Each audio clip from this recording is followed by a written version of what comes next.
The value v of a machine t years after its purchase is inversely proportional to the square root of t plus 3. Initial value of the machine is 5,000. Write v as a function of t. So let's start there. Okay. The value v of a machine t years after its purchase is inversely proportional to the square root. So v is equal to k over inversely proportional square root of t plus 3. Now this is a variation problem, and the is corresponds to the is inversely proportional. So where the is, or the equals I should say, sorry, the is where your equals goes. Inversely proportional means you got k up on top and whatever down below. And since they tell us the square root of t plus 3, that's why we put that down there. Now, they tell us the initial value of the machine is 5,000. And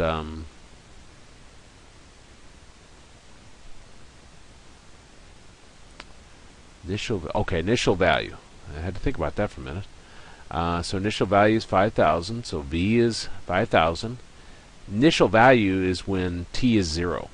They don't give you that information, but it's implied. So we plug in 5,000 for the v, put in t for the 0. Because you think about initial value before it started depreciating, that's at time 0. Okay, so that gives us 5,000 is equal to k over the square root of 3. Multiply both sides by the square root of 3, and we get 5,000 square root of 3 is equal to k. So our formula up here now becomes v is equal to 5,000 square root of 3 over square root of t plus 3. So that's our first answer.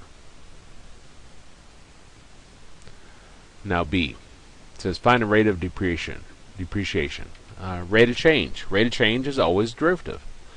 I'm going to first rewrite this. This is going to equal to v is equal to 5,000 square root of 3 over t plus 3 to the 1/2 power. We don't want any square roots. Now I'm going to take that t plus 3 to the 1/2 power, take it up on top. So we got 5,000 square root of 3, and then t plus 3 to the negative 1/2. Remember, you take anything opposite where it's at in a fraction, the sign of the exponent changes.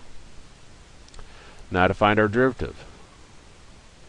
We're going to take the derivative of v with respect to t. Numbers out in front stay out in front. If you got parentheses to a power, the chain rule, the general power rule says take your power, put it out in front. What's inside the parentheses remains as is. Lower your power by 1 times the derivative of what's inside the parentheses. Well, 5,000 times 1/2 gives us 2,500 in the negative. So we got negative 2,500 square root of 3. T plus 3, negative 1/2 minus 1 is negative 3/2.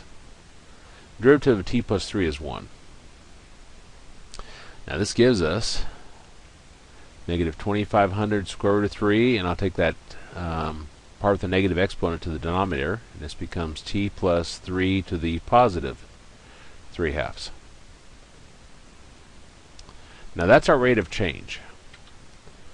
Now B says find a rate of depreciation when t is equal to 1, and C says find a rate of depreciation when t is equal to 5. Well, what we do there is you plug in t is equal to 1, and you plug in to t is equal to 5. I think the easiest way myself is to plug this into our calculator and let the calculator do the hard work. I'm going to put parentheses around the top since it's more than just a single number. The bottom part's just something to a power, so I don't have to put parentheses there. It doesn't hurt to do it, but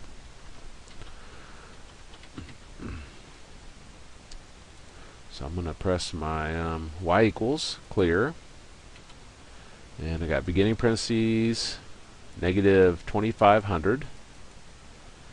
I'll do second x squared for the square root, and then I'll put 3 in. Now if you got one of the newer T84s that puts a square root symbol on there, you just have to press your right arrow key to get out of the square root. I had to put a closing parentheses to close my square root. And then I'll close the top part of the fraction. Divided by, and then beginning parentheses, x plus 3, closing parentheses, caret.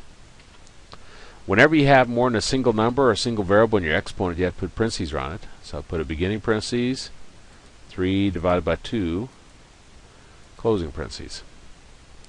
Now go in your table setup, make sure you got that set up correctly. So you do second window. Under your independent, it should say ask. If it doesn't say ask, down arrow to it, right arrow, highlight ask, and press enter one time. And that should be selected. Now if we do second graph, go into table mode. I have some old data there, so I'll clean that out. And we're wanting to plug in t is equal to 1, t is equal to 5. So do 1 enter, 5 enter.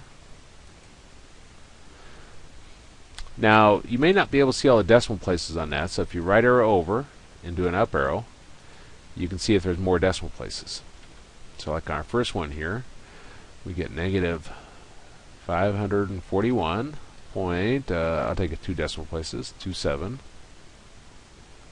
And the second one, if I down arrow, would give us negative 191.37. And those would be our two answers.